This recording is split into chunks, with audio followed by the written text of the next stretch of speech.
Bawat isang paraan kung titignan natin ito, may positibong relasyon. Ibig sabihin ay mas marami ang ulat ng balita sa isang paunang pagbaril, mas maraming karagdagang pagbaril ang makikita natin sa susunod na 1 linggo, 2 linggo, 3 linggo, 4 na linggo at iba pa. Walang kahit isang pampublikong tumatanggap ng database na tinatanggap ng publiko sa mga mass shootings sa DEA. At tinanong niya ako, sa palagay mo ba tayo ang sanhi ng kamatayan? At sinabi ko, sa katunayan, nagdudulot ka ng kamatayan. Hindi maaaring iyon ang kinabukasan sa ating mga demokrasya. Kailangan nating hindi sumang-ayon at pagkatapos ay makahanap pa rin ng isang nakabubuo na paraan pasulong at patuloy na hindi sumasang-ayon. Ayos lang yan.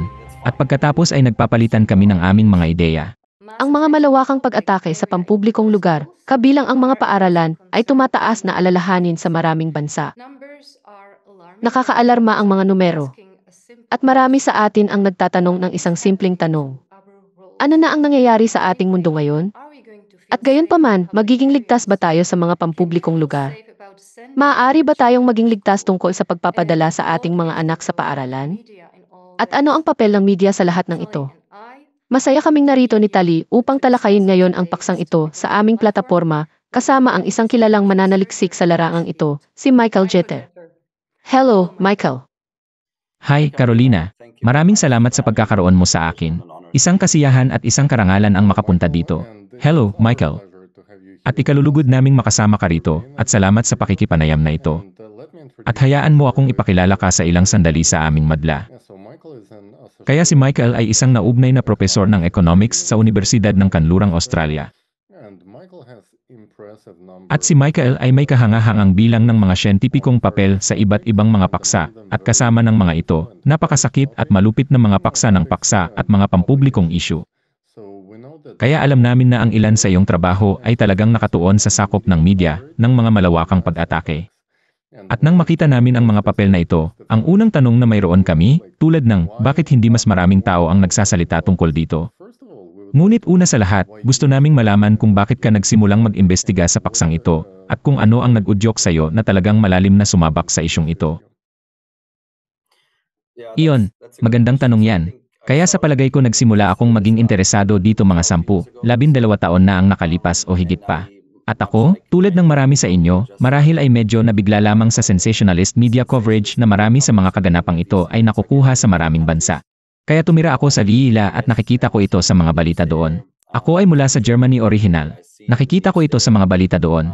At ang tila ginagawa ng balitang media ay patuloy na nagbibigay sa mga taga-baril, mga salarin na ito, ng isang plataporma. Ipinakita nila ang kanilang larawan, kinukwento nila ang kanilang buhay, pinasikat sila sa maikling salita. At ang unang intuition ay ganoon din parang hindi tama kasi marami sa kanila. Alam naman natin kapag nabasa mo yung mga iniwan nilang pamphlet o mga sinulat nila, gusto nilang sumikat. Gusto nilang sumikat. Kung sila ay bahagi ng isang politikal na grupo o kung sila ay kumikilos ng mag-isa, gusto nilang maging sikat. At kung ano ang ginagawa ng media ay binibigyan nila sila ng eksakto. Kaya ang aking naisip, ako ay isang empirical researcher. Gusto kong maunawaan ang mga empirical na realidad kung ano ang nangyayari sa totoong mundo. Kaya sinimulan kong basahin ito. At labis na ikinagulat ko, tulad ng iminungkahi mo, wala talagang isang empirical na pagsusuri na nagtanong, ang coverage ba ng media sa mga salarin? Mayroon bang anumang kahihinatnan sa mga tuntunin ng mas maraming pagbaril ang nakikita natin pagkatapos nito? May nakikita ba tayong ilang pagbaril pagkatapos nito? O wala ba itong relasyon? Kaya nagsimula akong magbasa ng higit pa. At sa psikolohiya at agham pampolitika, mayroong mga teorya tungkol dito. At ang ilan sa kanila ay nagmumungkahi na, hey, mas maraming saklaw, mas maraming katanyagan ang ibinibigay sa kanila, mas malamang na makakita tayo ng mga copycat, na nakikita nating ginagawa din yon ng ibang tao. Kaya sinubukan kong mag-isip ng isang paraan upang lumabas at empirically makita kung iyon ay talagang makikita sa totoong buhay na data. At iyon ang sinusubukan kong gawin ng mag-isa at pagkatapos ay kasama rin ang isang kapwa may akda. Binanggit mo ang kapwa may akda, ang kapwa may akda mo, si Dr. Walker. Professor Walker, paano kayo nagkakilala? Nagkakilala talaga kami noong nagtapos sa paaralan. Ginawa namin ang aming AA sa parehong lugar sa parehong oras. At kami ay nagtatrabaho sa maraming mga proyekto sa pananaliksik mula noon. At ito ay isa sa kanila. Mahusay. Nabanggit mo rin na nagmula ka sa Germany. Kung ihahambing mo talaga ang saklaw ng media ng mga naturang kaganapan na nangyayari sa Estados Unidos. At sa kasamaang palad, ang mga bagay na ito ay nangyayari rin ng higit pa sa Europa, pati na rin sa Alemanya. Kung ihahambing mo ito, Ano ang pinagkaiba? May pagkakaiba ba talaga sa pagitan ng sakop ng media sa Estados Unidos at Alemanya? Napakagandang tanong yan. At sa palagay ko ang sagot dyan ay lubos na nababatid ng sarili nating pansarili na pagbabasa ng balita, kung anong uri ng balita ang ating kinokonsumo at kung paano natin tinitingnan ang mga bagay na ito.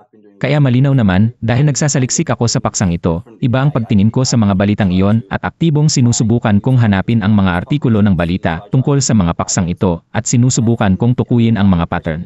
At sa palagay ko, ang ibig kong sabihin, ang aking impresyon ay orihinal na ang iila ay mas sensationalist sa kanyang 2-4-7 ikot ng balita sa CILA at Fox News. At ito ay higit pa sa isang patuloy na paggiling ng parehong pattern ng balita. Kaya sa tingin ko tulad ng 10-15 taon na ang nakalilipas, kung titingnan mo ang saklaw ng isa sa mga pamamaril na yon, madalas na mayroon silang ilang 12 minutong pagkakasunod-sunod at paulit-ulit nilang pinapatakbo ang mga ito dahil ito ay 2-4-7 na balita. At sa tingin ko maraming mga bansang Europeo, marami akong sinasabi, pero yung mas naobserbahan ko ng malapitan, tulad ng Reino Unido, Alemanya, Pransya, baka sa Espanya, sa tingin ko, mas nagiging sensationalist sila ang nararamdaman ko sa mga pangyayaring ito, ngunit ang mga ito ay nangyayari rin ng mas madalas. Kaya siguro, alam mo, iyon nangyayari rin. Mahirap sabihin. Ngunit sa palagay ko ngayon sa mga tuntunin ng antas ng sensasyonalismo, sa palagay ko ay hindi ganoon kalaki ang pagkakaiba sa pagitan ng mga bansang kanluranin na napapansin ko. Ito ay may posibilidad na maging aktwal, kung mayroon man, mas sensationalist kaysa sa dati, na sa tingin ko ay lubos na may kinalaman. Para sa aming mga manonood na hindi nakakita ng iyong papel, maaari mo ba kaming gabayan sa iyong pananaliksik at iyong mga natuklasan? At ano ang pinaka-aha moment nang napagtanto mo na, wow, nakahanap talaga ako ng isang bagay na dapat pansinin ng publiko? Kaya sinubukan muna naming pagsama-samahin ang data na kumukuha ng mga pamamaril sa DINA, halimbawa, mga mass shooting, at mayroong iba't ibang mga kahulugan ng mga ito, kung gaano karaming mga tao ang napatay, at iba pa. Kaya subukang maingat na isaalang-alang ang iba't ibang mga kahulugan. At na ang unang nakakagulat na bagay para sa amin ay walang kahit isang pampublikong pagtanggap. Tinatanggap ng publiko na database sa mga mass shootings sa DINA na nakita kong baliw dahil ito ay isang kaganapan na labis na pinagtatalunan at wala kaming maayos na data. Mayroon lamang isang uri ng 2 o 3 independenteng think tank na pinagsama-sama ang mga database na ito noong ilang dekada. Ngunit kumpara sa kung ano, mayroon kaming data sa lahat ng mga uri ng mga bagay, wala talaga kaming mahusay na data tungkol doon na nakita kong baliw. Kaya yon ang unang bagay. Sinubukan naming magsama-sama ng isang komprehensibong database ng mga pamamaril na ito sa Estados Unidos. At pagkatapos ay tumingin kami sa mga pangunahing outlet ng pag-publish tulad ng mga balita sa telebisyon sa gabi, halimbawa, ang New York Times, ang Washington Post, at iba pa. At sinubukan naming tukuyin kung at paano nila nasaklaw ang mga pamamaril na ito. Kaya't sinusubukan naming maingat na pagsama-samahin ang mga piraso ng impormasyong ito, at pagkatapos ay subukang unawain, mayroon bang pattern sa kahulugan na kung mangyari ang isang pamamaril, makakakita ba tayo ng mas maraming pagbaril pagkatapos? At ito ay naugnay sa kung gaano kalaking balita ang natatanggap ng paunang pagbaril. At sa madaling sabi, sa bawat paraan na tinitingnan natin ito, na ayon sa estatistika, ay maraming iba't ibang paraan ng pagtingin dito. Bawat solong paraan ng pagtingin natin dito, may positibong relasyon. Ibig sabihin ay mas marami ang ulat ng balita sa isang paunang pagbaril, mas maraming mga karagdagang pagbaril ang makikita natin sa susunod na 1 linggo, 2 linggo, 3 linggo, 4 na linggo at iba pa. At ang halatang pag-aalala ay, syempre, kaya ang mga karagdagang pamamaril ba ay dulot ng saklaw ng balita o ito ba ay nagkataon lamang? Ito ay maaaring iba pang mga kadahilanan na humantong sa isang mass shooting na syempre sila ay. Ibig kong sabihin, maaari nating pag-usapan ang tungkol sa mga karapatan ng baril, maaari nating pag-usapan ang tungkol sa nakababatang henerasyon at mga video game, maaari nating pag-usapan ang lahat ng uri ng mga paksa. At lahat ng ito ay may potensyal na gumaganap ng isang papel. Sa palagay ko ay walang isang paliwanag para sa pagtaas na ito sa mga pamamaril na ito. Ngunit sinusubukan naming tingnan kung mayroong anumang paraan upang matukoy ang sanhi ngayon ba na nakakita kami ng isa pang pagbaril dahil sa paunang saklaw na ito. At iyon ang sinusubukan naming subukan sa aming papel. At ginagawa namin yon gamit ang iba't ibang statistikal na paraan ng paghihiwalay ng mga sanhi na relasyong ito. At muli, ang lahat ng aming ginawa ay patuloy na nagpapakita ng pattern na iyon dahil lamang sa ulat ng balita tungkol dito, kaya't mas marami kaming nakikitang pagbaril at maaari rin naming mabilang ito ng maayos. At ang mga numero ay malaki. Kaya kahit sa ang paraan mo tingnan, dahil lang sa karagdagang coverage na natatanggap ng paunang pagbaril, kaya mas marami kaming nakikita sa kanila. At sa tingin ko yon ay medyo may kinalaman at may kaugnayan sa patakaran at dapat nating pag-usapan ang higit patungkol doon. Ito ay ganap na may kinalaman. At kapag sinasabi mo na dapat may mga aksyon na gagawin, tulad ng sa pananaw ng patakaran, anong uri ng mga aksyon at paano dapat mag-react ang lipunan at paano dapat mag-react ang mga gumagawa ng patakaran? Ano ang mga posibleng paraan para maiwasan ang napakalaking apoy na ito? Sa tingin ko, ang napakalaking apoy ay talagang isang kawili-wiling terminolohiya na iyong ginagamit. Sa paraang iyon, ang ibig kong sabihin, sa palagay ko ang unang hakbang na gusto kong makita ay mayroon tayong bukas na debate tungkol dito sa pagitan ng mga editor ng media, sa pagitan ng mga mamamahayag, sa pagitan ng mga gumagawa ng patakaran upang subukan at maunawaan ang problema. At wala talaga akong nakikitang ganyan. At talagang nakakabahala iyon. Ngayon paano natin ito haharapin bilang isang lipunan? Mayroong iba't ibang mga paraan, syempre. Hindi mo nais na malagay sa panganib ang kalayaan sa pamamahayag. Ibig kong sabihin, ang kalayaan sa pamamahayag ay ayaw mong sabihin sa isang mamamahayag kung ano ang maaari at hindi nila maisulat. Ngunit ang isang bagay ay may isang ahas sandali. Tulad ng sinabi mo, tali sa akin, ay kung titingnan mo ang saklaw ng mga pagpapakamatay sa alinman sa ating mga bansa. Alam ng bawat mamamahayag na maingat kang sumulat tungkol sa isang pagpapakamatay. Bakit? Dahil nag-aalala ka sa mga copycat. Kaya kung sasabihin mong tumalon sa tulay na yon ang 16 na taong gulang na lalaki para magpakamatay dahil nakipaghiwalay sa kanya ang kanyang kasintahan, walang sumulat nito, walang mamamahayag ang sumulat nito. At ang bawat mamamahayag ay agad na nagsasabi na, kailangan nating maging maingat sa pakikipag-usap at pagsusulat tungkol sa mga pagpapakamatay dahil maaari itong magkaroon ng masamang epekto sa ating lipunan at iba pang mga tao na gumagawa ng parehong bagay. Kaya mayroon tayong pagkakaunawaan, kahit sa mundo ng malayang pamamahayag, mayroon tayong pagkakaunawaan sa mga mamamahayag, isang voluntaryong kasunduan na sinusulat natin ng maingat tungkol sa mga pagpapakamatay. At hinahamon ko sa iyo na humanap ng anumang artikulong sensationalist sa anumang labasan ng balita tungkol sa isang pagpapakamatay. Kadalasan, hindi mo ginagawa, sa totoo lang, wala pa akong nakita. At iyon ay dahil mayroong isang kasunduan at pagkakaunawaan sa mga mamamahayag. Sinusulat namin ito ng maingat, isinusulat namin ang tungkol dito sa katotohanan, hindi namin isinulat ito sa paraang sensationalist.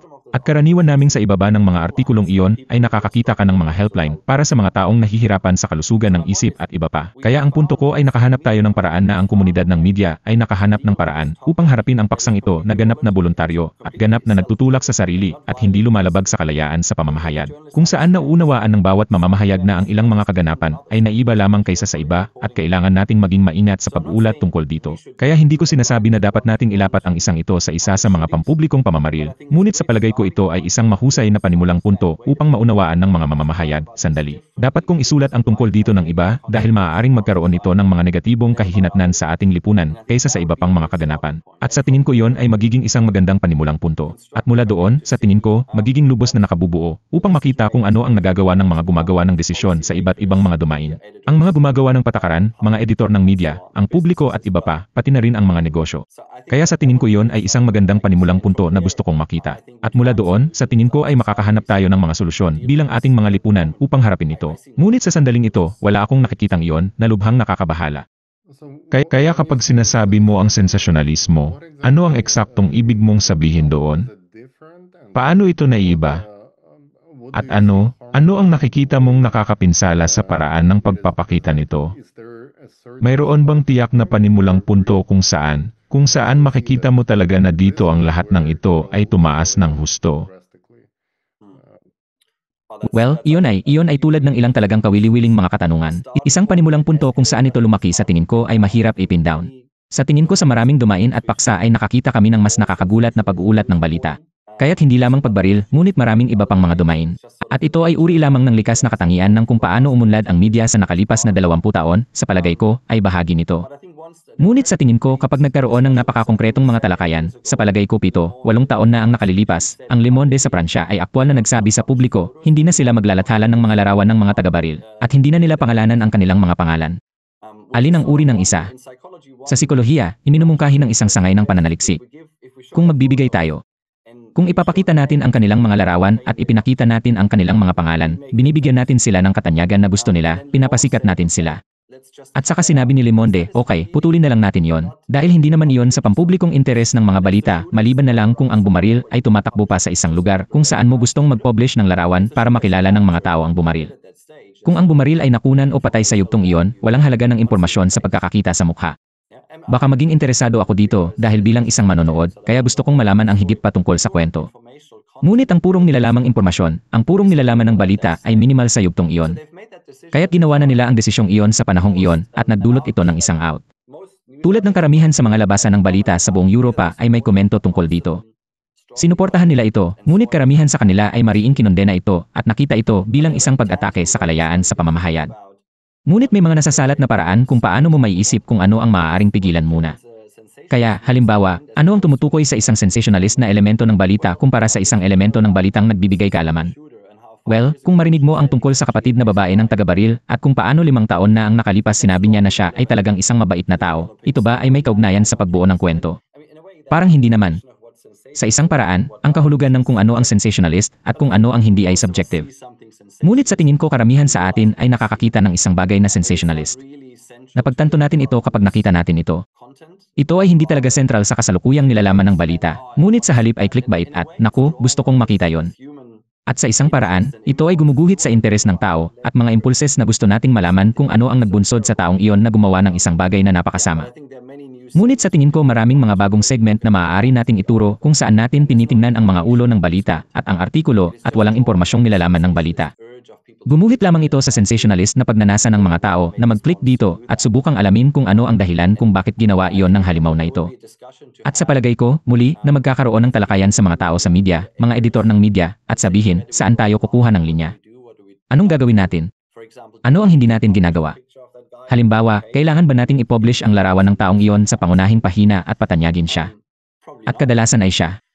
Malamang hindi. Kailangan ba natin silang pangalanan? Kailangan ba nating ikwento ang kwento ng buhay niya sa pangunahing pahina? Baka hindi. Eksakto, dahil pinag-uusapan mo ang tungkol sa pagpapakamatay. Sa totoo lang mayroong rekomendasyon ng Organisasyong Pangkalusugan sa Daigdig na na-update noong 2023 na talagang nagbibigay ng lahat ng mga rekomendasyong ito. Maging maingat sa hindi pagpapakita ng mga larawan, hindi pagsasabi ng masyadong maraming tungkol sa kwento at lahat ng bagay.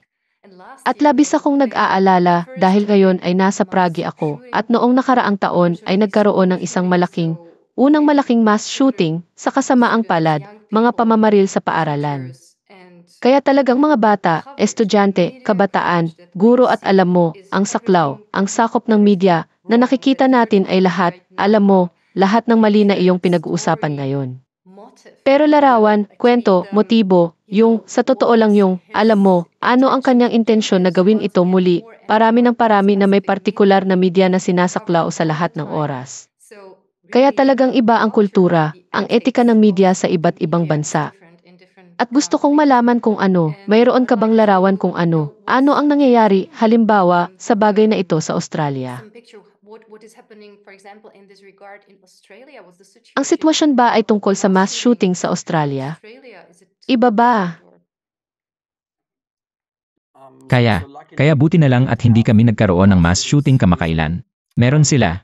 Ibig kong sabihin, ang isang bahagi nito ay maraming mga mananaliksik ang nagmumungkahi na ang kontrol ng baril ang mas malakas dito. Pero hindi ako sigurado kung gaano yon katotoo. Hindi iyon ang aking domain para makipagdebate. May mga pag-atake ng kutsilyo kamakailan dito. Ngunit ang pangunahing pattern ng pag-uulat sa tingin ko ay pareho. Ito ay papunta sa isang sensationalist na direksyon. Ito ay sinusubukang napakakaakit-akit na tingnan kung ano ang background ng salarin. At tingnan mo, mayroon siyang ilang kaugnayan sa isang Islamikong grupo o may ilang kaugnayan sa isang pinakakanang grupo. At masasabi mong karamihan sa mga mamamahayag ay nagsusulong ng kanilang sariling pampulitikang agenda sa isang paraan. Kaya sa iila ay karaniwan mong makikita kaagad sa unang talata na ang isang mamamahayag ay sumusubok na itulak ang kontrol ng baril kapag dinala nila na ang malinaw na dahilan para sa nangyayari sa iila ay ang bilang ng mga baril at ang maluwag na kontrol ng baril kung saan. Iyan ay isang kawili-wiling debate, ngunit hindi mo nais na ang isang mamamahayag ay pumasok sa isang bagay na tulad nito na may mga mag-akala na kuro-kuro at pampulitikang ideya. Kaya sa tingin ko cross-provincial, ibig kong sabihin, malinaw na nagsasalita ako ng Aleman, Ingles at Espanyol, kaya ang aking hitsura sa mga bansa ay nalilimitahan niyan. Ngunit sa tingin ko ang pangunahing pattern ng sensationalist coverage ay naroroon sa lahat ng mga lipunan na nakikita ko Australia, New Zealand, VA, Germany. Nakakita na rin ako ng kaunti sa France, Spain. Ang pangunahing ugali ay naroroon at ito ay halos kapareho sa mga bansang ito. Wala akong nakitang pangunahing kamalayan sa isang tanawin ng media na naiba ang pagtrato sa mga kaganapang iyon. Tulad ng isang bagay tulad ng pagpapakamatay halimbawa. At iyon ay kapuspalad dahil sa tingin ko ito ay magiging medyo tapat na magkaroon ng pag-uusap na iyon sa mga paaralan ng pamamahayag at sa gitna ng mga editor ng media. At sa palagay ko ay magiging kapaki-pakinabang sa ating mga lipunan na magkaroon nito. Ngunit sa kasamaang palad ay hindi ko ito nakikitang nangyayari sa alinman sa ating mga bansa. Umaasa ako na mali akong nawawala ang ilan sa mga paggalaw na ito, ngunit hindi ko ito nakikita. At parang para sa akin kung ano ang inilalarawan mo sa Prague, na ang pag-uulat tungkol doon ay hindi rin kung ano ang gusto namin. Yeah, when you brought up this example of a French newspaper, Le Monde, right, who actually proposed Alam mo, lower kapag the dinala mo ang halimbawang ito ng isang pahayagan sa Pransya, si Le Monde, tama, na talagang nagmungkahi, na, alam mo, bawasan ang sensasyonalismo sa paligid ng mga personalidad na ito at, alam mo, hayagang huwag silang gawing rockstar. you either have to be a Mick Jagger and sell millions of albums, Tama, or dahil para makakuha ng cover sa Rolling Stone magazine, kailangan mong maging isang Mick Jagger at magbenta ng milyon-milyong album o maaari kang gumawa ng isang bagay na napakasama at karaniwang makakuha ng parehong antas ng katanyagan. some people Kaya iyan ay walang utak na may ilang mga bagay na ginagawa ng mga tao para sa katanyagan at alam mo, ang ilang mga tao ay partikular na ginagawa ito para sa kadahilanang iyon.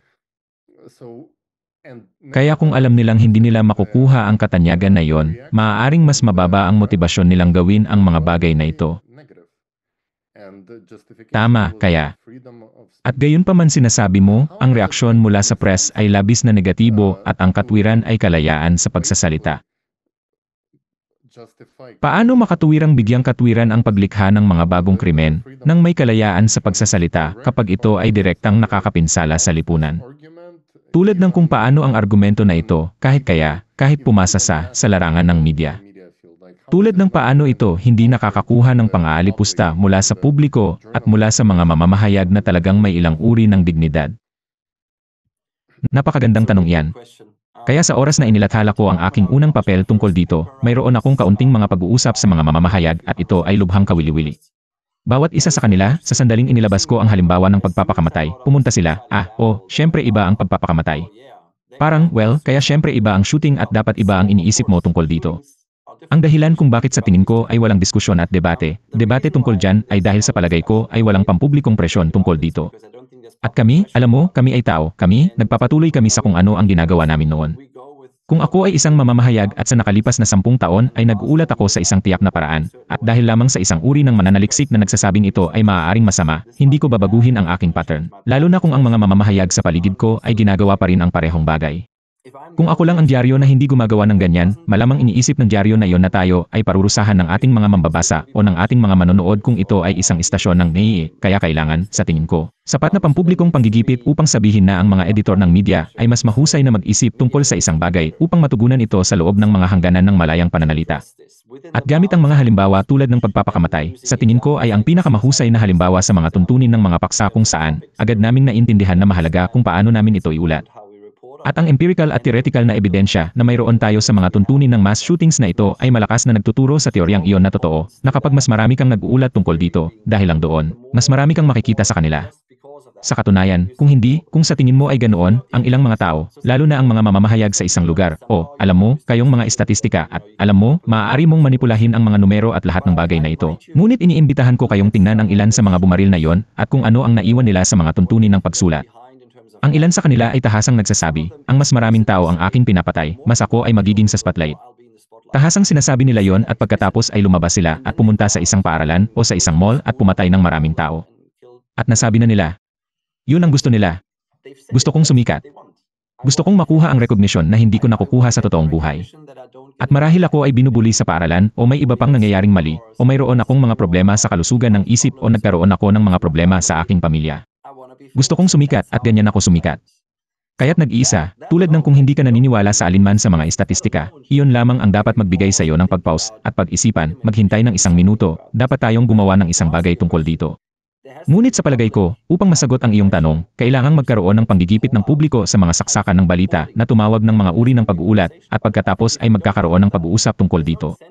Sa tingin ko kung wala tayo niyan, walang insentibo para sa buong pangkat ng mga mamamahayag na baguhin ang pattern ng pag-uulat na sinusunod nila sa mga nakaraang taon at dekada.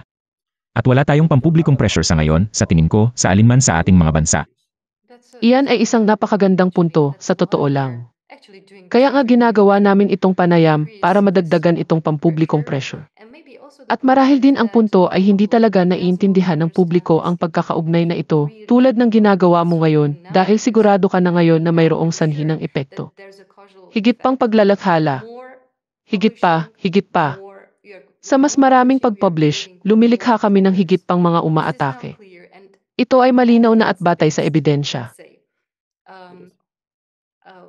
Sabihin natin, tulad ng ibinigay mo sa halimbawa na iyon din, ang mga umaatake mismo ang nag-claim niyan.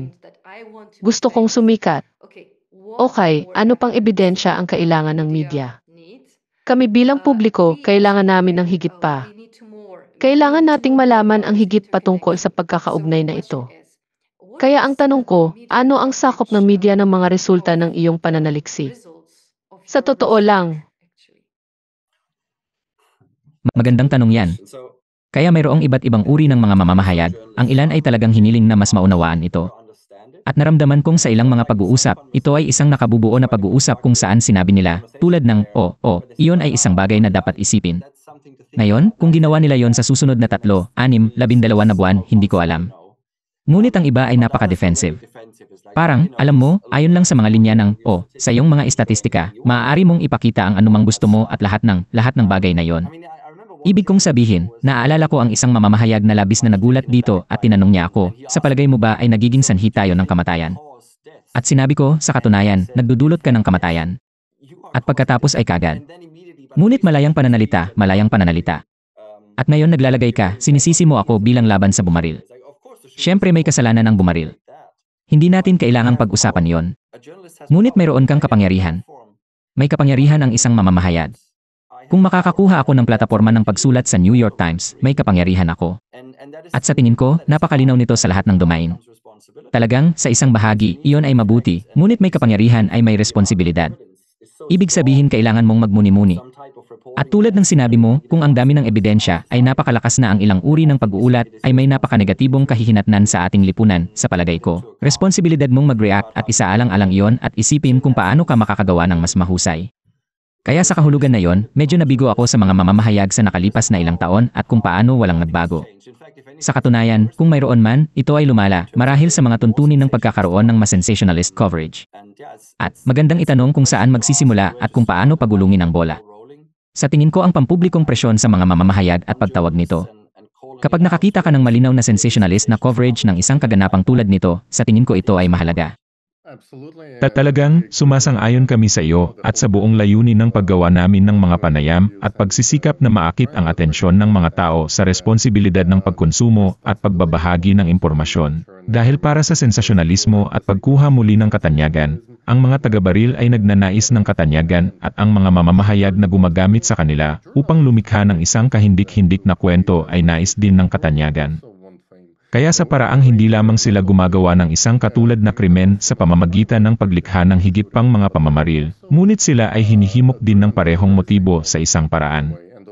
At syempre tinawag sila, kung partikular mong tatawagin ang mga ganyang tao. Magiging sobrang defensive sila dahil alam nilang gumagawa sila ng mapanganib at marahas na bagay sa lipunan sa pamamagitan ng pagpukaw ng karahasan sa lipunan at sa kabilang banda, ang mga disenteng mamamahayag na hindi propagandista, na walang agenda, tulad ng sinabi mo sa simula pa lang, sinabi mo na ang iba sa kanila ay gumagamit ng paksang ito para itulak ang ilang pampulitikang agenda, ipagbawal ang pangalawang pag-amyenda, ipagbawal ang pagbilang ng mga karapatan.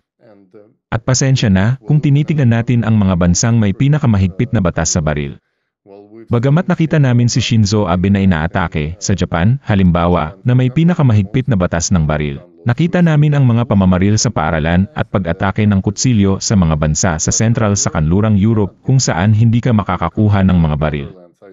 At sa kayong mga bansang tulad ng Netherlands, nakausap ko ang isang tao at nagyayabang sila. Ako ay mula sa Netherlands, hindi kami nagkaroon ng pamamaril dito.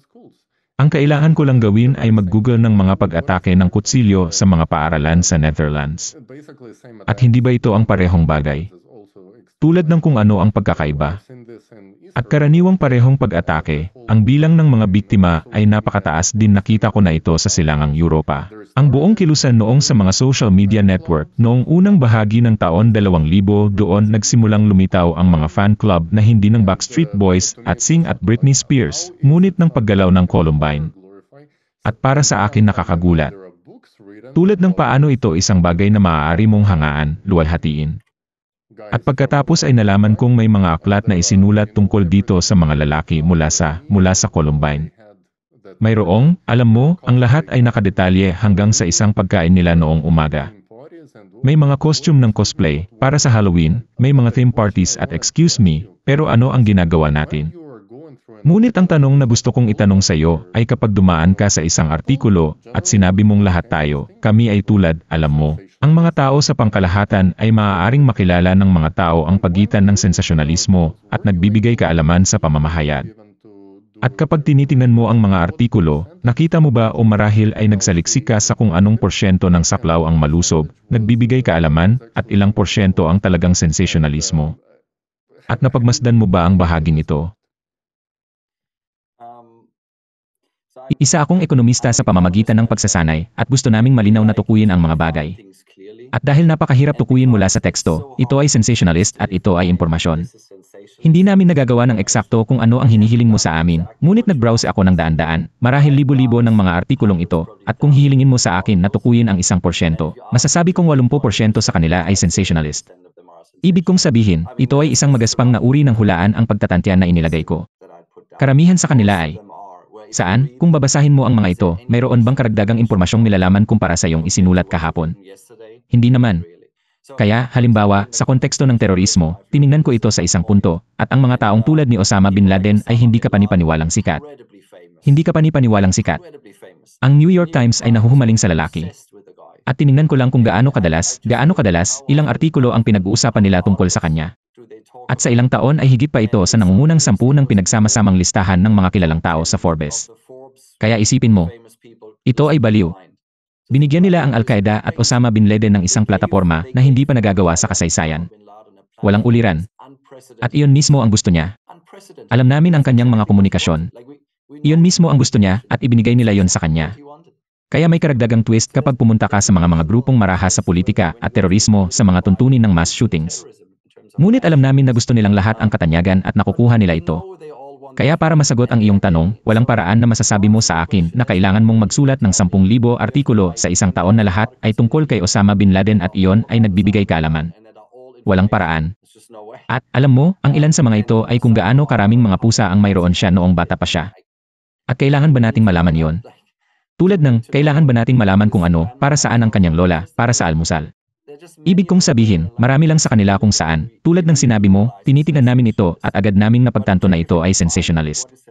Ngunit layuning tumutukoy kung ano ang sensationalist at kung ano ang impormasyon, hindi ko akalain na yon ang trabaho namin.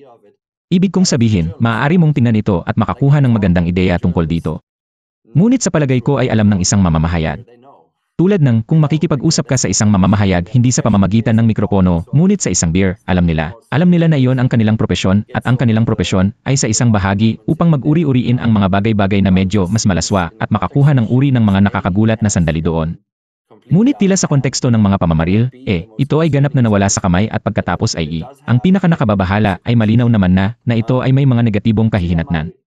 Kaya, naku, ang aking uri ng paghanga para sa mga mamamahayag na karamihan sa mga labasan ng media ay unti-unting bumababa dahil paulit-ulit ko lang silang nakikita sa cycle na ito paulit-ulit na gumagawa ng parehong pagkakamali. Kaya ilang buwan na ang nakalipas, sa tingin ko iyon ay isang medyo nakakalungkot na halimbawa. Ito ay isang artikulo sa say tungkol sa pagtaas ng mga pamamaril sa Estados Unidos. At 3/4 ng artikulo ay tungkol sa mga batas ng baril at mga karapatan sa baril. At masasabi mo kaagad pagkatapos ng unang talata na inaangkin ng may akda na ginawa ay tumingin sa siyentipikong pananaliksik sa paksa kung bakit may mas maraming pagbaril. Ngunit ang tanging paksang pinag-uusapan niya ay ang mga karapatan ng baril. At alam ko ang literatura na yon, nililigawan din niya ito, kaya't hindi lamang siya ang pumili ng isang dahilan na gusto niyang isulong sa politika, mali rin niya ang pagkatawan ng siyentipikong ebidensya tungkol dito. Ngunit ginawa niya ito na parang ginawa niya ang pananaliksik tungkol dito. Siya ay hindi, maaari kong sabihin sa iyo na dahil alam ko ang literatura na yon. At iyon ay alam mo, tulad ng tinitingnan ito ng karaniwang tao, parang, wow, nagsaliksik talaga yung mamamahayag at parang ang karapatan ng baril ang pangunahing salik. Hindi totoo yun. Ang empirikal na katibayan ay hindi nagpapakita na sa lahat. Iyan ay hindi nangangahulugan na ako ay nagtataguyod para sa o laban sa mga karapatan ng baril. Ibang tanong yan. Ngunit sa palagay ko ang mga mamamahayag sa maraming mga dumain ay talagang nakalayo sa kanilang pangunahing propesyon na nag-uulat ng mga balita at nagbibigay ng impormasyon, sa halip ay itinutulak ang nilalamang pampulitika, lalo na sa mga pinagtatalunang isyu tulad ng mga karapatan sa baril, halimbawa. Kaya, ito ay lubos na nakakabahala.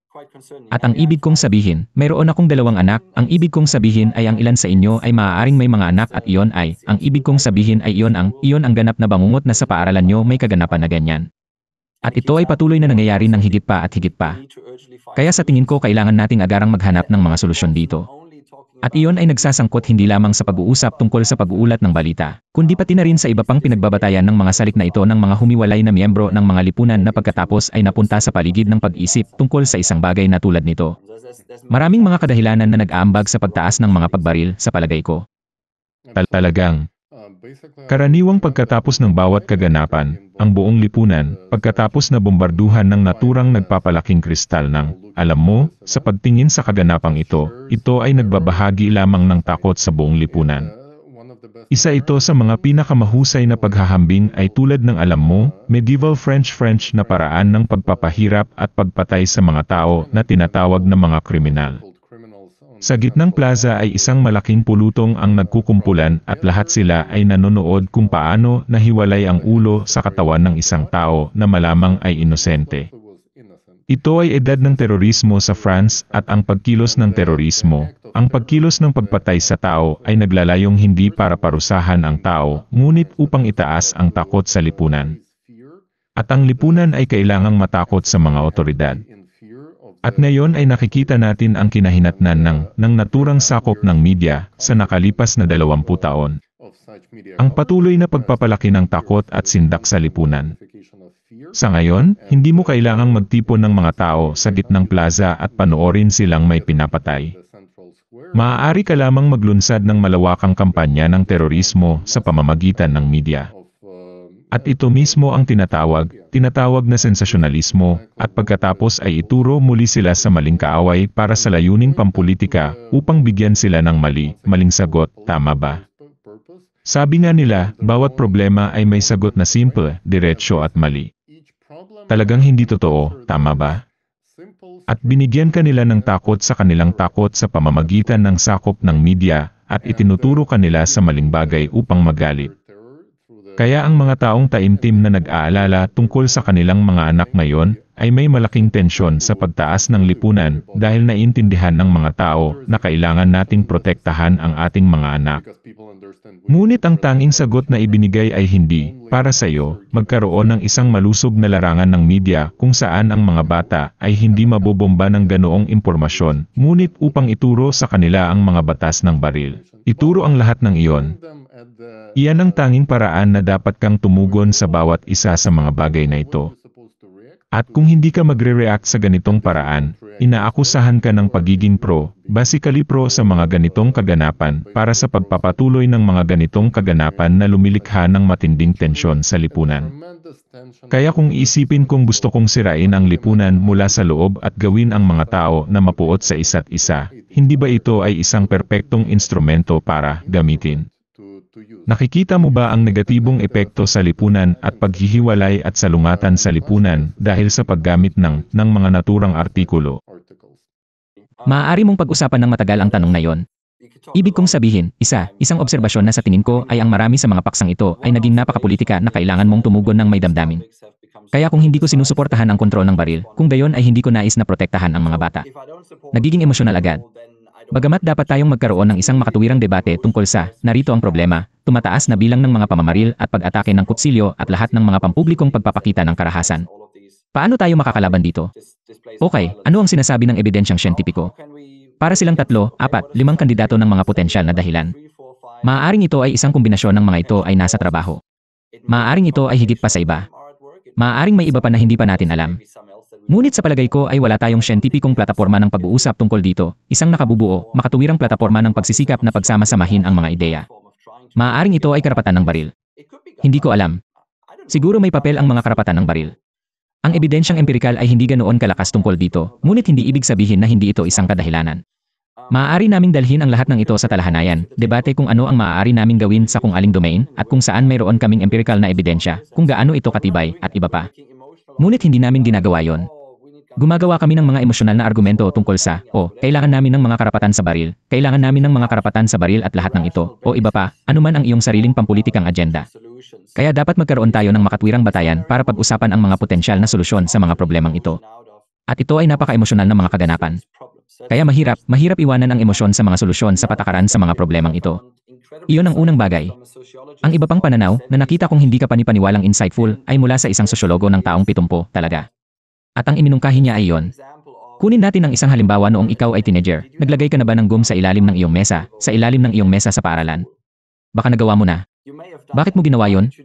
Ito ay, dahil ginawa ito ng ibang mga bata. Noong nag-high school ako, malamang na 50% ng mga bata ang gumawa niyan minsan. Kaya bakit hindi na natin gawin ngayon? Kung tatanungin mo ang isang binatilyo ngayon, sa tingin nila ito ay mahalay at kasuklam-suklam at ang pinakamasamang bagay kailanman. Bakit? Dahil walang gumagawa nito. Kaya't ang punto na sinusubukang gawin ng mananaliksik ay ang isang partikular na aksyon, tulad ng isang bagay na hindi gaanong mahalaga tulad ng paglalagay ng gum sa ilalim ng iyong mesa. Nakikita namin ito bilang magagawa depende sa kung gaano karaming tao sa paligid natin ang gumagawa nito. At ang pag-aalala sa mga mass shootings ay mas isa sa publiko natin ito. Mas marami kaming pinagdedebatehan dito, lalo kaming nagpapakita. Tingnan ang taga-baril na ito, tingnan ang taga-baril na yon, at tingnan silang lahat. Kung mas marami ang mga individual na nasa gilid ng pag-isip na posibleng gawin yon, lalo itong nagiging potensyal na opsyon para sa kanila. Kaya kung hindi sila kailanman. Kung ang isang tao na talagang may problema sa pag-isip at sa anumang kadahilanan ay maaaring maging isang mass shooter, kung hindi nila nabasa ang tungkol dito, kung hindi nila nabasa ang tungkol sa mga Columbine shooters na ito, at ang iba pang mga tao na naging mga bayani at sikat na tao, kung hindi nila nabasa ang tungkol sa kanila, maaaring hindi nila sundan ang landas na yon. Maaari silang gumawa ng iba pa, ngunit hindi bilang marahas. Pero ang dami naming pinag-uusapan. Kaya't hindi lamang ang politikal na dimensyon na ito, ngunit mayroong isang napakalinaw na argumento na sasabihin, habang mas pinag-uusapan natin ito, lalo nating inilalagay sa isip ng ilang tao na, opsyon yon, isang bagay na magagawa ko para sumikat, dahil nakikita kong gumagana ito. Ngunit muli, sa tingin ko ang karamihan sa debate na yon ay batay sa damdamin at hindi sa isang makatwirang diskarte. Ang paglalagay ng lahat ng mga opsyon sa talahanayan, lahat ng mga teorya at lahat ng empirikal na ebidensya sa talahanayan, bakit ito nangyayari? At pagkatapos ay walang background sa politika, ngunit iniisip mula sa isang nakabubuo na pananaw sa lipunan, paano natin mababawasan ang bilang ng mga pamamaril at pagkatapos ay magmumungkahi ng mga paraan. Hindi ko nakikita yon. Nakikita ko lamang ang isang emosyonal na pagtulak ng iyong sariling pampulitikang agenda, tulad ng mga karapatan sa baril, halimbawa.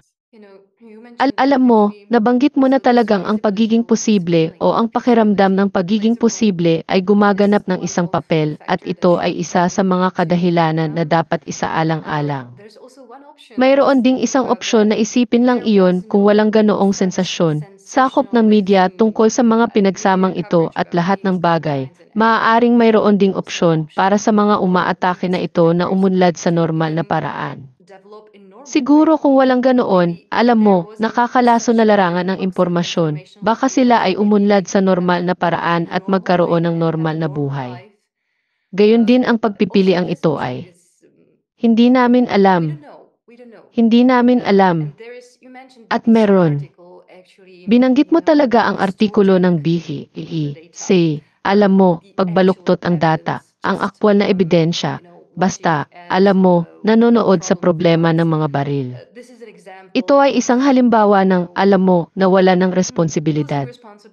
Mula sa punto ng media, mayroon din, ngunit mayroon ding responsibilidad sa bahagi ng ating bahagi. Ang ating bahagi ay pampubliko dahil kung hindi tayo hihingi ng ganitong balita, ganyang sensasyonalismo, kung gayon alam mo, hindi magkakaroon ng napakaraming artikulo, napakaraming pelikula, napakaraming lahat tungkol doon. Kaya may napakahalagang papel din tayo. At kung pag-uusapan lang natin ang tungkol sa kalayaan sa pagsasalita ng ganyan, ayaw nating malagay sa alanganin. Sa kabilang banda, nakatira tayo sa mga demokratikong bansa at dapat, alam mo, mayroon tayong karapatan para sa kaligtasan. Karapatan natin yan. Iyan ang ating karapatang pantao para sa kaligtasan. Tama. Kaya't kung ang tinatawag na kalayaan sa pagsasalita ay aktwal na umaatake sa isa pang karapatang pantao, kung gayon hindi ba talaga nabibigo ang demokrasya sa ganitong paraan? At hindi ba dapat talaga natin itong lutasin sa, alam mo, sa antas ng batas, sa antas ng hustisya? Kaya't ang tunay na impormasyon ay ganap na okay, ngunit ang sensasyonalismo na talagang nagdudulot ng panganib sa ating buhay, sa ating mga anak ay hindi katanggap-tanggap sa anumang paraan. Hindi ko alam. Diskusyon lang para talakayin. Iyon ay, ibig kong sabihin, iyon ay isang mas malakas na argumento, isang mas malakas na hakbang upang harapin ito, upang makabuo ng mga batas laban doon. At mahirap iyon dahil para sa isa, tulad ng napag-usapan natin, mahirap talagang sabihin kung ano ang sensationalist at kung ano ang hindi. At ang hangganang iyon ay kadalasang matatas sa pagitan ng mga bagay na ito. Ngunit sa palagay ko, magiging mas madali, sa palagay ko, kung ang mga editor ng media ay magsasama-sama at ang mga mamamahayag at mag-isip tungkol sa mga matinong paksa, mga sensitibong paksa tulad ng mga pagpapakamatay. Ngunit kasama ang mga pamamaril doon at pag-isipan ang mga iyon ng mas maingat at natutunan at napagkasunduan ang ilang mga alituntunin, tulad ng ginagawa nila para sa pag-uulat tungkol sa pagpapakamatay. At isipin ang tungkol sa pagbuo ng isang bagay na tulad nito sa paligid ng mga pagbaril na magiging malayo. Sa palagay ko, hindi natin kailangan ng mga panuntunan at batas na nagbabawal sa sensasyonal na saklaw sa dimensyong iyon. Baka mali ako, siguro masyado akong walang wang. Ngunit sa tingin ko, ang dumain na iyon ay maaaring mag-regulate ng sarili. Ngunit para doon ay kailangang magkaroon ng panggigipit ng publiko at kailangang ituro ng isang tao na ang artikulong ito ng EEC ay sensationalist at ang reporter ay purong itinutulak ang mga sensationalist na motibo. At walang nilalamang impormasyon tungkol sa mga pamamaril tungkol sa pamamaril. Kaya't dapat na managot siya sa anumang paraan. At ang diskusyon na yon ay hindi ko lang nakikita. Pero syempre hindi mahilig magsulat ang mga mamamahayag, punahin ang sarili nila. Ibig kong sabihin, naiintindihan ko yon at iyon ang dahilan kung bakit ang mamamahayag ng EEC. Hindi man lang niya binanggit na ang sakop ng media ng mga pamamaril ay maaaring sanhi ng iba pang pamamaril. Hindi niya binanggit ang buong artikulong iyon na napag-alaman ko rin na lubhang nababahala dahil inaangkin niyang ibubuod kung ano ang sanhi ng mga pamamaril at kung ano ang mga teoryang pang-agham na naroroon. Isa lang ang binanggit niya at na-misreport iyon, mali ang pagkatawan iyon. Kaya, sa tingin ko ang tanging paraan ay ang pampublikong presyon sa mga mamamahayag. At hindi, ang ganitong uri ng artikulo ay hindi mo dapat isulat at pagkatapos ay dapat mayroong ilang uri ng mga kahihinatnan ng mga tao.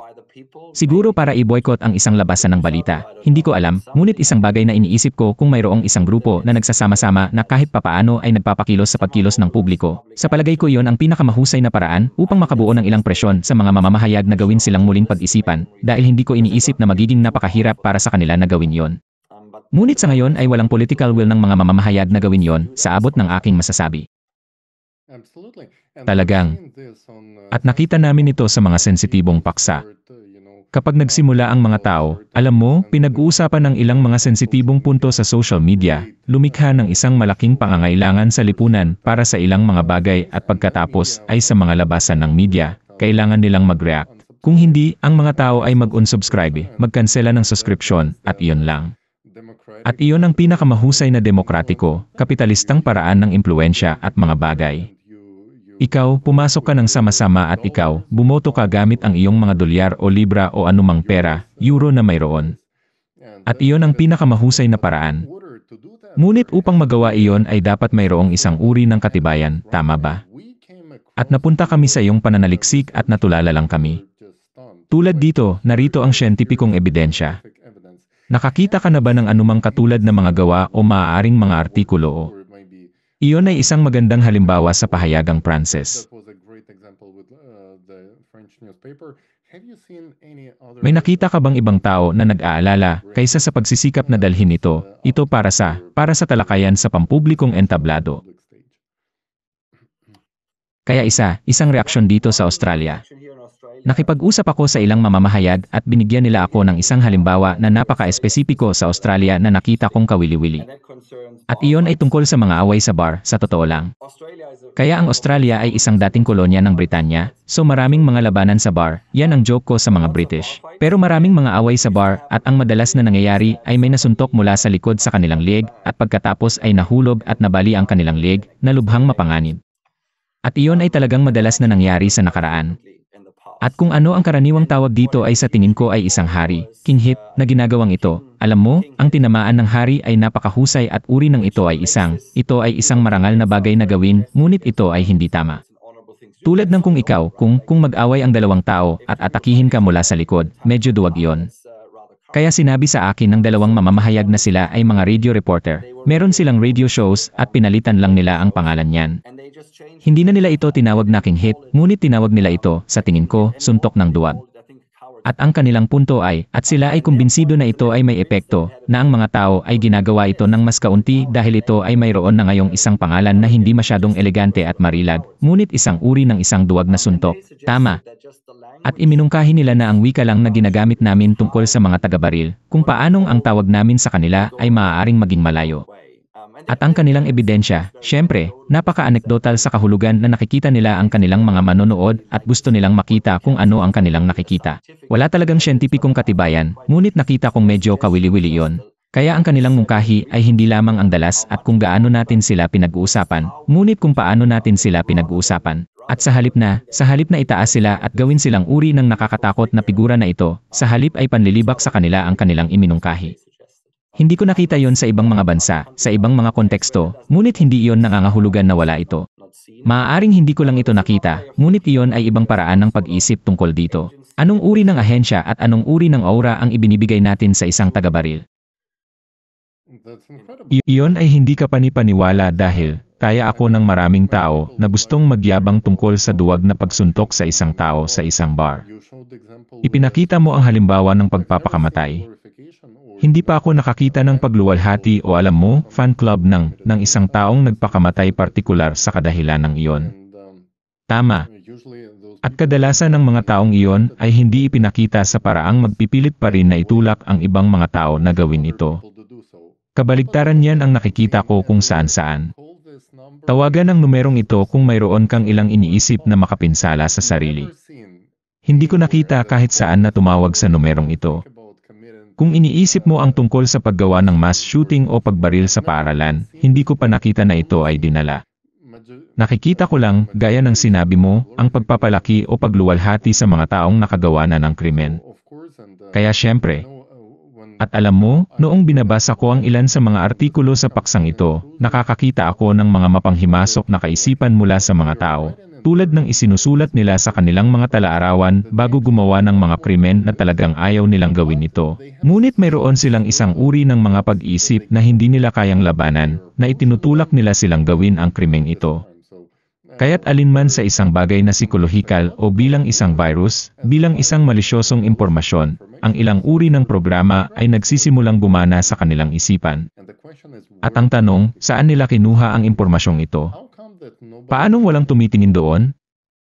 Ang ibig mong sabihin ay tumitingin sa mga tuntunin ng kung paano namin maipapaalam ang mga potensyal na taga-baril at kung paano sila makakakuha ng tulong o ang paksa lang sa pangkalahatan mula sa isang pananaw sa pagsisikap. Well, paano namin ipaalam sa mga potensyal na shooter na kailangan nilang makipag-ugnayan para sa tulong? Iyon, tiyak na napakahalagang tanong iyon dahil marami sa kanila ang humihingi ng tulong, marami sa kanila ang talagang nakikipag-usap sa kanilang mga guro at iba pa, ngunit sila ay pinauwi na. At pagkatapos ng ilang araw pagkatapos mong makita ang trahedya sa balita. Talagang, sa tingin ko yon ay magiging isang mahusay na hakbang upang isipin ang tungkol sa kanila, hindi lamang bilang mga may kasalanan, kundi pati na rin bilang mga biktima sa ilang mga paraan, na hindi ko nais na sa anumang paraan upang alisin mula sa aktwal na biktima ng iyon at sabihin ang mga salarin ay ang biktima. Ngunit sa isang bahagi, tulad ng sinasabi mo, madalas na may mga uri ng mga pag-unlad sa kapaligiran ng individual na iyon at marahil mayroong pang-aabuso o pagpapabaya o iba pang mga bagay na nangyayari sa background na ginagawang isaalang-alang ng mga tao iyon bilang isang opsyon. At tulad ng sinabi mo, napakagandang magkaroon sa ilalim ng mga artikulong ito kung nakakaramdam ka ng anumang uri ng salpok o gayunpaman gusto mong sabihin ito ng mas mahusay kaysa sa gagawin ko ngayon. Pagkatapos ay mangyaring tawagan ang numerong ito at maaari kaming humingi ng tulong sa iyo. Sa tingin ko iyon ay magiging napakahalaga. Sa tingin ko, ang isa pang paraan ng pag-iisip tungkol sa pag-uulat tungkol sa mga pamamaril na ito ay tingnan kung gaano kalaki ang atensyon na nakatuon sa bumaril at kung gaano kalaki ang inilaan sa mga biktima. Kaya kung titingnan mo ang mga artikulo tungkol sa pagpapakamatay, ang bawat salitang masasabi mo ay ginawang napakaingat.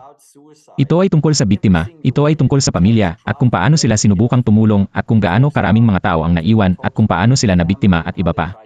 Tulad ng alinman sa mga pangunahing pagbaril kung saan maaari mong, kung gagawa ka ng kaunting pananaliksik, pangalanan kaagad ang mga bumaril, ilang biktima ang maaari mong pangalanan. Nabasa mo ba kahit saan ang tungkol, alam mo, itong 6 na taong gulang na batang babae na nangyari ito at iyon at buong buhay niya sa harap mo. Hindi namin pinag-uusapan iyon sa balita. Pinag-uusapan lang namin ang may kagagawan, ang bumaril lang. Kaya ang isang paraan upang isipin ang tungkol dito ay ang dami ng saklaw, ngunit kung ano ang sakop. Ito ay 70% o higit pa ang taga-baril. At iyon sa isang maluwalhating paraan, tulad ng sinabi mo, sa paraang parang, o aking Diyos, tingnan kung ano ang ginawa ng taong iyon. Maliban sa pagsisikap na unawain kung paano posibleng magkasakit ang taong iyon sa mga panipis sa pag-isip upang gawin iyon at paano natin mapipigilan iyon at paano natin magagawa. Tulad ng sinabi mo, magandang ideya yon para sabihin kung mayroon kang anumang mga naiisip na ganoon, narito ang isang hindi kilalang helpline o narito kung saan maaari kang humingi ng tulong nang hindi agad na aresto. Pero sa tingin ko tama ka. Kung titignan mo ang mga tala sa tala-arawan o ang mga post sa social media ng marami sa kanila, ilan sa kanila ay nag-anunsyo nito sa mga araw na linggo bago iyon, gusto kong lumabas at gawin ito. O ang ilan sa kanila ay nagpapadala ng napakalinaw na mga palatandaan para sa tulong. Gusto ko ng tulong. At hindi iyon masakit. Kaya't kailangan nating maging mas mahusay sa pagkuha din ng mga palatandaang iyon at pagkatapos ay sa isang nakabubuo na paraan sinusubukang tulungan ang taong iyon sa halip na gawing demonyo sila at ilagay ang mga ito sa isang sulok. Kaya sa tingin ko iyon ay isang mahusay na diskarte din. At muli, iyon ay isang bagay na dapat nating pag-usapan kasama ng mga gumagawa ng patakaran, kasama ang mga mananaliksik, kasama ang mga tagapagpaganap ng media, kasama ang mga mamamahayag na magsama-sama at tingnan kung paano tayo makakapag-ulat ng mas mahusay sa paksang iyon at ito ay maaaring maging bahagi nito. Iyan ay isang magandang ideya. Salamat po. At marami sa kanila ang talagang nabubuhay. Ilan sa kanila syempre nagpapakamatay, ang iba ay binabaril, ngunit marami sa kanila ay nakaligtas. Sa mga nakaligtas, sa palagay mo, naisip mo na ba na talagang magiging malaking pakinabang para sa mga psikiyatrista na makipagtulungan sa kanila upang malaman ang eksaktong punto kung saan nagsimula silang magkaroon ng mga mapanghimasok na kaisipang ito? Sa tingin ko magandang ideya yon. Muli, iyon ay isang napakamakatwirang diskarte sa pagsisikap na lubos na maunawaan kung ano ang nangyayari at kung saan tayo maaaring mamagitan at pagkatapos ay tulungan ang mga individual na ito. At ito ay hindi lamang, sa tingin ko ito ay upang subukan at alamin kung anong uri ng balita ang kanilang ginagamit. Ngunit bilang isang wastong teorya din ay ang pagsasabi na ang ilang mga laro sa computer ay maaaring gumawa ng isang tao na mas madaling gawin yon. Hindi ako makapagsalita dyan. Hindi ko alam. Ngunit maaari mong ilagay ang lahat ng hypothesis sa talahanayan, kabilang ang mga karapatan sa baril. Muli, ako ay agnostiko. Hindi ko alam kung may ganitong epekto ang gun rights o wala sa mass shootings. May ideya ako tungkol dito. Pero mananaliksik ako, empirical na mananaliksik ako. Gusto kong makita ang ebidensya at ayon sa ebidensya, gusto kong makita ang paggawa ng patakaran. Para masubukan mo ang lahat ng uri ng mga teorya sa pamamagitan ng paggawa ng eksakto kung ano ang iyong iminungkahi. At sa palagay ko iyon ay isang bagay na isang dahilan kung bakit ako nagsimulang magsagawa ng empirical na pananaliksik tungkol dito dahil ako ay nabigla ng makita kung gaano kaunti kung mayroong anumang empirically sa mga tuntunin ng pagsubok na lumabas at pagsubok sa mga teoryang ito. At iyon ay isang malaking paksa sa ating mga lipunan at ito ay isang lumalagong paksa. Kaya dapat magkaroon ng mas maraming pananaliksik tungkol dito at hindi ko pa nakikita. At bahagi nito ay maaaring eksaktong pakikipag-usap sa mga shooters na nabubuhay at sinusubukang talagang maunawaan ang kanilang pag-isip. At saan ang punto kung saan sila tumagilid? At maaari ba nating matukoy ang puntong iyon sa iba na posibleng sa mga post sa social media, sa anumang iba pa, sa mga entry sa tala-arawan, sa kung paano sila nakikipag-usap sa kanilang mga guro at kanilang pamilya at iba pa at pagkatapos ay posibleng makakuha ng isang sistema ng maagang babala. Ngunit kung iyon ay ginagawa sa alinman sa ating mga bansa, hindi ko nabasa ang tungkol doon at marahil ay hindi ako sapat na kaalaman, ngunit sa palagay ko iyon ay isang bagay na dapat nating gawin. Lubos na sumasang-ayon sa iyo. At isang punto lang na kadalasan ang mga taong makakapag-back up ng kanilang posisyon sa data, gumagamit sila ng empirical data. Ngunit ang mga taong may pampulitikang agenda at walang masyadong malakas na data na sinusubukang gumamit ng emosyonal na mga pahayag upang patayin ang makatuwirang pag-isip ng madla. Dahil ang mga emosyonal na paksa, lalo na tulad ng mga bata ay palaging gagawin ito at mangyaring Carolina, alam kong gusto mong itanong ang susunod na tanong. I just wanted to comment on this, maybe one of our last question regarding all this, we have studied this topic as we have dived a little into it, finding the research. We have noticed that actually also the sensationalism that Gusto ko lang magkomento dito. Marahil isa sa aming huling tanong tungkol sa lahat ng ito. Alam mo, napag-aralan namin ang paksang ito habang kami ay sumisid ng kaunti dito sa paghahanap ng pananaliksik. Let's say in a very negative way towards some politician, towards some or even more. It doesn't have to be specific. Napansin natin na sa totoo lang yung sensasyonalismo din na ginagamit sa pagde-describe nitong mass shootings, itong pamamaril sa paaralan na medyo katulad ng tinatawag na pagbaril sa politika. Iyon ay halimbawa ng ilang media. Ginagamit nila ang parehong wika, alam mo, sabihin nating napakain, sa isang napakanegatibong paraan patungo sa ilang politiko, patungo sa ilan o higit pa. Hindi ito kailangang maging tiyak na politiko, ngunit ang halimbawa ng mga partidong pampolitika, sa halimbawa ng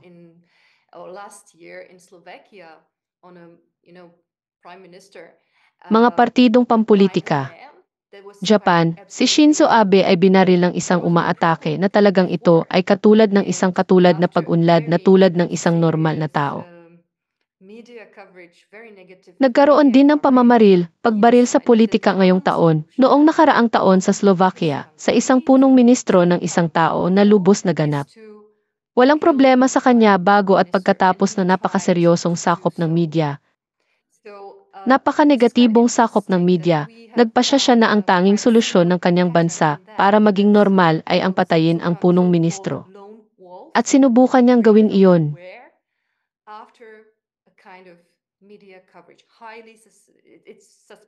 Ito ay medyo kawili-wili na nakakita kami ng isang katulad na pattern sa iyon. Alam mo, tinatawag na nag-iisang lobo na lumilitaw mula sa kahit saan pagkatapos ng isang uri ng saklaw.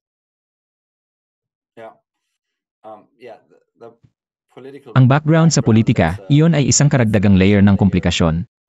Kung ito ay isang tao na may pampulitikang agenda, kung gayon ang katanyagan na ibinibigay natin sa taong iyon ay nagkakaroon ng ibang dimensyon.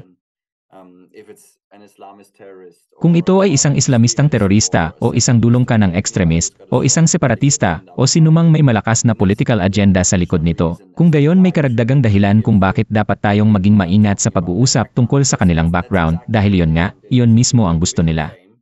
Bilang karagdagan sa individual na katanyagan, gusto nila ang ideyang pampulitika na lumabas doon. So ayun, meron, mas maraming dimension dito and again, wala na akong nakitang empirikal na pagsusuri pagkatapos ng aming mga papel. Nangangahulugan ito ng mas maraming pagsusuri mula sa mga empirical na mananaliksik sa, bilang karagdagan sa mga teorista, mula sa psikolohiya, mula sa agham pampulitika, mula sa ekonomiya, at iba pa mula sa lahat ng pag-aaral sa komunikasyon. Ngunit walang sapat na lugar na ikinagulat ko pa rin dahil ito ay isang mahalagang paksa. Talagang. At alam mo, hanggang sa puntong ginagawa ni Carolina noong tinitingnan ko ang mga estatistika sa pangkalahatan, pagdating sa pampulitikang karahasan, ang karahasang pampulitika ay tumataas sa VLA at Europe at partikular na sa mga demokratikong estado sa nakalipas na 15-20 taon. At sa una nasa media ang sisi. Ang sisihin ay lumilitaw na nasa dulong kanan, kaya tinatawag na dulong kanan. Sila ang sinisisi sa lahat. Ngunit pagkatapos ay ang data. Tulad ng sinabi mo, ang empirical na data ay nagpapakita ng iba pang mga bagay na nasa dulong kanan at kabilang ang sa Germany ay inaatake sa kanilang mga sarili. Ang kanilang mga sarili ay may mas mataas na intensity kaysa sa dati ng alinman sa malayong kaliwa o iba pa. Kaya tumataas ang karahasan sa lahat ng spectrum.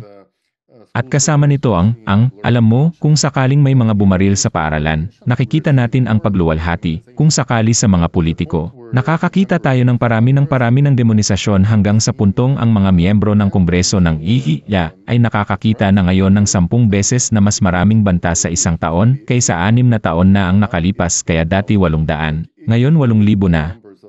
Tulad ng napupunta sa bilang ng kalakhan. Kaya may napansin din ba kayong mga pagkakatulad sa paraan na ang atensyon sa lipunan ay itinutulak ng negatibo? Masasabi ko pa nga ang mga napaka-fatalistic na bagay tulad ng kung ang taong ito ay mananatili bilang isang punong ministro ng ating bansa, o kung ang taong ito ay magiging isang pangulo, ang demokrasya ay magwawakas magpakailanman. Ang ganitong uri ng mga bagay ay malinaw na nagtutulak sa mga tao, na tulad ng nabanggit mo dati, sa gilid ng paggawa ng isang bagay na masama sa karaniwang pagbibigay katwiran sa kanilang paggawa ng masamang bagay na ito. At alam mo, punong ministro ng Slovakia nang matapos ang pagpatay kay Donald Trump ay sinabi niyang iyon ang parehong blueprint. Kung gusto mo lang na may gumawa ng ganoon sa GILA, kailangan lang nilang basahin ang Slovak media at i-copy-paste iyon sa mga American outlet na karaniwang ginawa dahil ang mga uri ng mga salita ay ginamit na halos magkatulad. At ang parehong bagay ay sa Japan. Sa pamamagitan ng paraan, ang napakakagiliw-giliw na bagay na sa Japan Shinzo Abe ay pinatay ng isang tao na nasa mga website ng ilang impormasyon tungkol sa simbahan ng pagkakaisa. At ayon sa kanya ay sinusuportahan ni Shinzoba ang masamang kulto. Kaya dahil doon ay na-eliminate siya. Na iyon ay isang pagbibigay katwiran sa Slovakia na ito ay pagdemonyo kay Pangulong Fico dahil muli sa parehong bagay na siya ay kabilang sa tila mga kaaway ng lahat ng demokrasya at ilang uri ng kultong pampulitika. At pagkatapos ay tinitignan namin ang IIA at hay naku, nakikita namin na ang isang kulto ng mga kulto ni Donald Trump ay karaniwang mga libro ay niluwalhati, CNEC. Lahat ng nag-imbita sa mga aktivistang anti-kulto na ito at karaniwang sinasabi na ang agham ay naayos na, iyon ay isang kulto. Ang Amerika ay kailangang ideprogram ng mas mataas pa. Sinasabi ng mga politiko ang mga bagay na tulad nito, na kung hindi iyon isang katwiran ng isang karahasan sa isang tao, kung gayon hindi ko alam kung ano iyon. If that's not a justification of a violence towards a person, then I don't know what is. Sa iyong palagay, bakit bahagi ng impormasyon ang mga naturang kaganapan mass shootings man ito, krimen, o pampulitikang karahasan, bakit ito binabaliwala? Tumingin ako kung mayroon akong sagot sa tanong na iyon, sikat ako at mayaman. At sa tingin ko tama ka. Sa pangkalahatan, ang antas ng emosyonalidad at polarisasyon at pampulitikang talakayan ay tumaas ng malaki. Ibig kong sabihin, nanirahan ako sa Lila sa loob ng 6 na taon, at kung sino man ang kausap ko doon, sila ay Democrat o Republican. Ngunit walang parang, hindi ka maaaring maging iba. Ito ay napakasuklam, na kung saan ikaw ay alinman sa bahagi ng isa, at pagkatapos ikaw ay isang kahilahilakbot na tao, o ikaw ay bahagi ng isa, at pagkatapos ay ayos ka. Ngunit kung ano ang mayroon kami, tulad ng 10, 20 taon na ang nakalilipas o higit pa ay, alam mo, kami. Mayroon kaming malaking plataporma na sinasang-ayunan naming pagdedebatehan. Kaya dapat ba tayong magtaas ng buwis o babaan ng buwis? Dapat ba natin silang panatilihing pareho? At maaari nating pag-usapan ito at ayos lang. Kung hindi tayo magkasundo, ayos lang. Pero sa tingin ko, hindi na kami naging komportable na hindi magkasundo sa isa't isa. Tulad ng, ayos lang kung tatalakayin natin ang paksa ng patakaran at magpapalitan tayo ng ating mga argumento, ang ating mga katotohanan, ang ating mga ideya, ang ating mga teorya, at kung hindi tayo sumasang-ayon, sa huli, ayos lang. Pwede pa tayong maging magkaibigan, pwede pa tayong umupo sa isang hapagkainan. Ngunit marami akong kilala na kaibigan sa DES na ang pamilya ay nasira dahil sa halalan sa DE na dahil lang sa isang tao ang sumusuporta kay Trump o Clinton o ngayon ay si Harris at ito ay ganap na nasira, ngunit medyo nawalan kami ng kakayahang hindi sumang-ayon sa isa't isa at pagkatapos ay debate, ngunit iginagalang pa rin ang isa't isa sa marami sa mga paksang ito. At kung isipin mo ang mga ito mula sa isang nilalamang nagbibigay kaalaman, hindi masyadong naiba ang mga ito sa 10, 20, 30, 40, 50 taon na ang nakakaraan. Pinag-uusapan natin ang tungkol sa kaligtasan sa hangganan. Pinag-uusapan natin ang tungkol sa kaligtasan sa ating lipunan. Ginagawa na namin ito mula nang magkaroon kami ng mga lipunan. Pinag-uusapan natin ang tungkol sa kalayaan sa ekonomiya, pinag-uusapan natin kung paano natin haharapin ang krimen. Ibig kong sabihin, iyon ay sa bawat halalan na maaari kong isipin sa anumang bansa ay naging paksa. Kaya bakit gagawin? Kung sasabihin kong sinusuportahan ko si Trump o sinusuportahan ko si Harris, bakit kailangan kong itulak kaagad sa isang sulok? At sa palagay ko ang tono sa pampublikong debate tungkol dyan, kabilang ang mga mamamahayag na lalong pinipili ang kanilang kampo at pagkatapos ay nananatili dito at tumatangging makisali sa isang nakabubuo na paraan sa mga tao mula sa kabilang kampo, sa palagay ko ito ay isang pangunahing kapinsalaan sa atin. At sa palagay ko ang teorya ay nagmumungkahi na ito ay humahantong sa higit pang pampulitikang karahasan sa hinaharap, dahil tulad ng sinabi mo, kung kumbinsido ako na kung ang taong iyon ay manalo sa halalan ay mapupunta ang ating bansa sa impyerno, kung gayon ang isang tao ay mas malamang na maging marahas sa kandidatong iyon. At mula sa teorya ay napakalinaw na kung paano pinag-uusapan ng mga mamamahayag at ng balita ang mga paksang ito na nagpapaalam sa posibilidad ng isang tao na maging marahas sa politika. At iyon ay lubhang nakakabahala. At kaya naalala ko noong nasa villa ako, marami akong kaibigan na Republican, medyo marami akong kaibigan na Democrat, at ayos lang. Nagkaroon kami ng mga debate tungkol sa mga bagay-bagay, hindi kami sumang-ayon at kung minsan ay sumasang-ayon kami at ayos lang ngayon, imposible. Ikaw ay alinman. At kung ikaw ang iba, tatanggalin ka bilang isang kaibigan. Halos ganyan. Hindi maaaring iyon ang kinabukasan sa ating mga demokrasya. Tulad ng kailangan nating hindi sumang-ayon at pagkatapos ay makahanap pa rin ng isang nakabubuo na paraan pasulong at patuloy na hindi sumasang-ayon. Mabuti na lang at pagkatapos ay nagpapalitan kami ng aming mga ideya. At sa palagay ko sa maraming bansa sa Europa ay nangyayari ito sa ganoong paraan. Sa tingin ko sa Germany ito ay kasama ang IE at sa maraming iba pang mga bansa ito ay may ilang mga partido at ilang mga grupo na itinutulak lamang sa isang sulok. At sa palagay ko ay hindi yon masyadong nakabubuo sa ating mga demokrasya. Napakadelikado niyan. Eksakto. Nabanggit mo talaga, o kung pinag-uusapan natin ang impluwensya ng media, maaari nating pag-usapan ang lahat ng mga kahihinatnan para sa para sa mga lipunan, makikita natin na kahit ang media ay marahil at mataas, malamang na responsable din para dito. Alam mo, ang muod sa lipunan upang talakayin o hindi upang pag-usapan ng sama-sama upang makarating sa talahanayan at makarating sa ilang nakabubuo na solusyon. Maraming salamat sa pagsama sa amin ngayon para sa iyong pananaw, para sa mga resulta ng iyong pananaliksik na iyong ibinahagi sa amin. Ito ay nakasisigla. Ikinagagalak naming isagawa ang mga ideya bilang, sabihin natin, responsableng publiko. At mayroon bang isang bagay na nais mong hilingin sa mga manunood? Sa tingin ko ang isang mahalagang punto para sa akin na paulit-ulit kong binabalikan ay manatili tayong nakabubuo, hindi tayo magkasundo sa isa't isa. Ayos lang. Subukan nating maghanap ng mga makatwirang solusyon sa mga problema natin sa ating lipunan at dalhin ang rasista na tiyuhin sa talahanayan. Hindi makakatulong kung idemonyo mo lang sila at putulin. Kailangan mong maunawaan kung saan nagmumula ang mga tao at nakakatulong iyon sa amin na makahanap ng mga solusyon ng magkasama sa aming mga problema. Isa na rito ang tumataas na bilang ng mass shootings at malawakang karahasan. At ito ay isang bagay na kailangan nating tugunan at kailangan nating tugunan ng sama-sama sa isang nakabubuo na paraan. Gusto kong makita yon kung mayroon man. Maraming salamat sa iyong pananaliksik at salamat sa talagang kakaibang gawain na iyong ginagawa. Ito ay tiyak na isang bagay na kailangang marinig ng lipunan.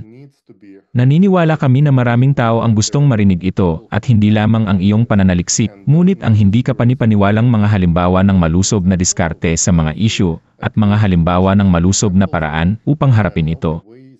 Tulad ng may magagandang diskarte at positibong halimbawa na ipinakita mo ngayon. Umaasa kami na panoorin ito ng aming mga manonood at sisimulan itong ibahagi at karaniwang gagawa ng parehong kahilingan ng publiko na pinag-uusapan namin. Dahil ang lahat ay nagsisimula sa maliliit na aksyon ng mga ordinaryong tao.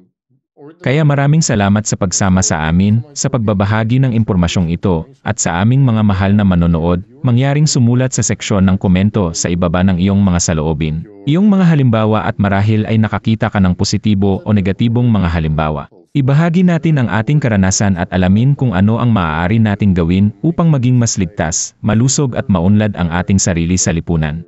Ang isa kung saan ang aming mga anak ay talagang makakaramdam ng ligtas.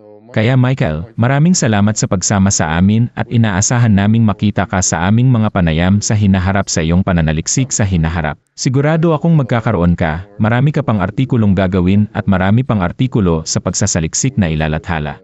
Nais namin sa iyo ang, alam mo, swerte at ikaw ay mga bagong paraan upang mabuo ang iyong pananaliksik. Maraming salamat po. Maraming salamat sa pagkakaroon mo sa akin. Ito ay isang kasiyahan at isang karangalan at lahat ng pinakamahusay mula sa Perth. Salamat guys.